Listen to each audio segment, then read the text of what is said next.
Well, today marks day one of the 2024 Black Business Summit taking place in Kempton Park.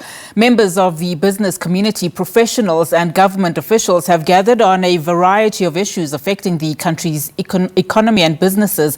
Now, the annual summit is themed 30 years of democracy, progress so far and plans to accelerate implementation of reforms. Will see discussions centered around the political economy, the just energy transition and the NHI, amongst others. SABC News economics reporter Katlego Legodi has more for us. Day one of the Black Business Council Summit, just seeing a reflection of where we are as a country 30 years on. We see various of those panel discussions from the morning coming into the afternoon. Politicians are here, economists are here, business people are here as well, all taking stock of where we find ourselves. So we're seeing politics and the economy converging here, looking at some of those policies and reforms that will need to move the economy and ensure that they come through for those that are within this sector. But from the morning coming into the afternoon, you see just a reflection on various of those challenges. Industrialization is one of the discussions that are really discussed here.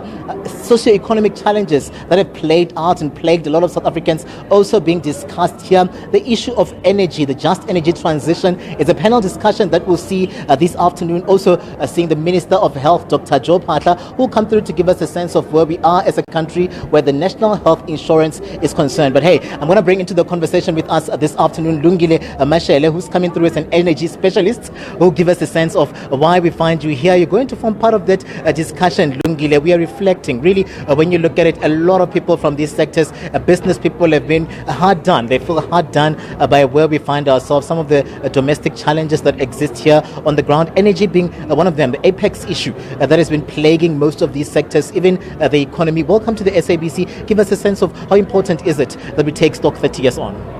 Thank you so much for having me. It is absolutely critical. We're looking at 30 years post-democracy in South Africa. How has this changed for the ordinary South African? How has this changed for the black South African? How has this changed for black business as a whole? And I'm afraid we are falling short. If you look at the transition, which has been, a trending topic over the last decade or so, how have black people in South Africa benefited from the transition? And it is unfair, if we're really being honest, especially if we look at transition through the lens of land.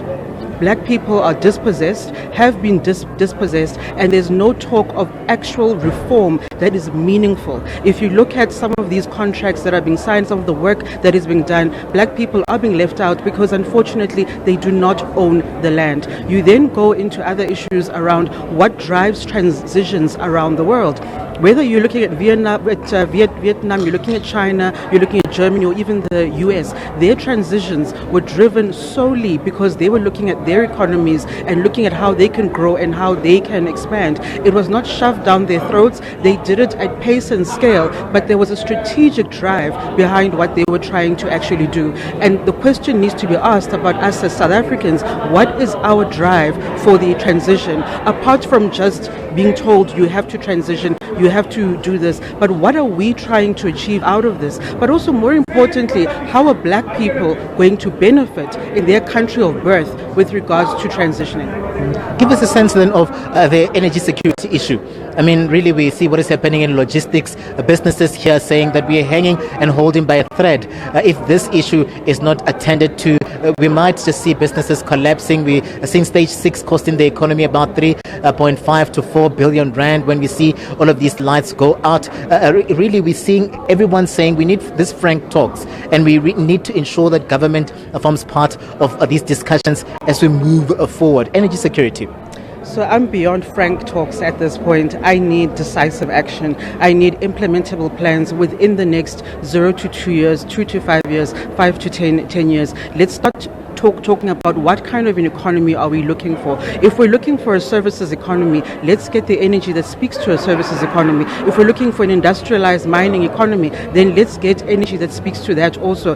It breaks my heart when you hear mining houses talking about shutting down because there's issues around rail, around energy. Why is that the case? Why have we not created an enabling and a supportive environment that allows industries to actually thrive? Why are we still at a point where we're talking about about companies possibly closing down, laying off 4,000 workers, and their only cry is that they do not have the related infrastructure that they need to grow their companies and as a result grow industry and more importantly grow the economy of this country. So it's very short-sighted of us not to resolve their challenges in infrastructure, be it rail or even be it in energy.